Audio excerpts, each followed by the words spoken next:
Hello and welcome to CMS Forex News. I'm your market analyst Nick Nassad. Today is March 3rd, 2009.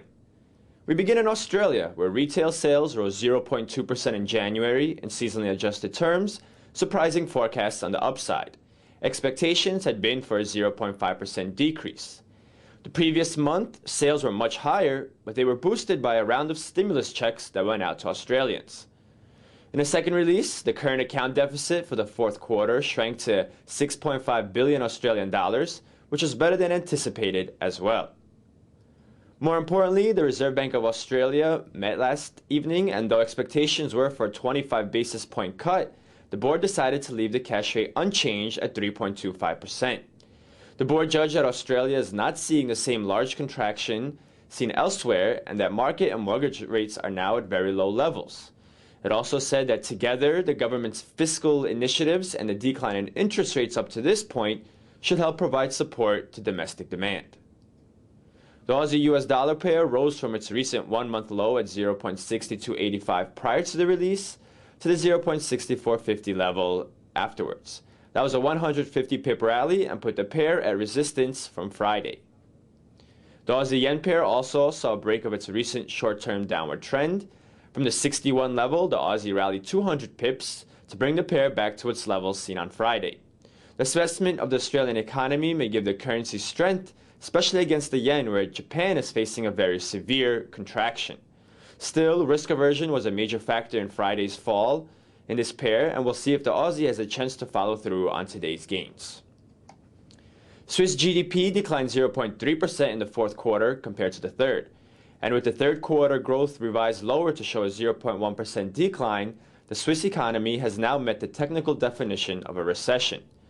The decline was a result of negative growth in fixed investment, which was down 3.1%, and from weaker exports, which fell 8.1%.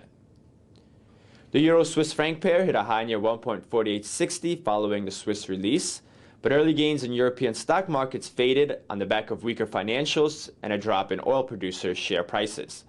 That boosted the Swiss franc and brought the pair down to the 1.4735 level.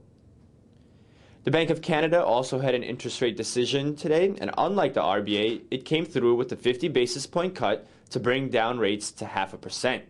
That is a record low. The global recession is hurting demand for Canada's autos, timber, and other natural resources, and as oil prices fall, Canada is receiving less revenue through its trade balance. Also, Canada's economy is shrinking as domestic demand falters in the face of tighter credit markets and concerns over an increase in unemployment. The Bank of Canada's statement left the door open for more rate cuts and said that the bank would take steps to provide additional monetary stimulus through credit and quantitative easing if needed. The statement also said that a recovery depends on efforts by the U.S. and other countries to fix financial markets and to boost global economic growth.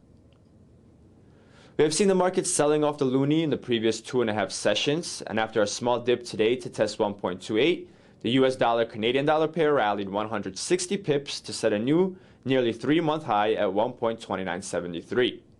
In October, November, and December, the 1.30 level acted as very strong resistance, reversing several greenback rallies, and so now it is a very important level to watch in the coming sessions. In the U.S., pending home sales fell 7.7% in January as a result of the weak economy and homeowners waiting on the sidelines to see what provisions there were from the government's stimulus plans.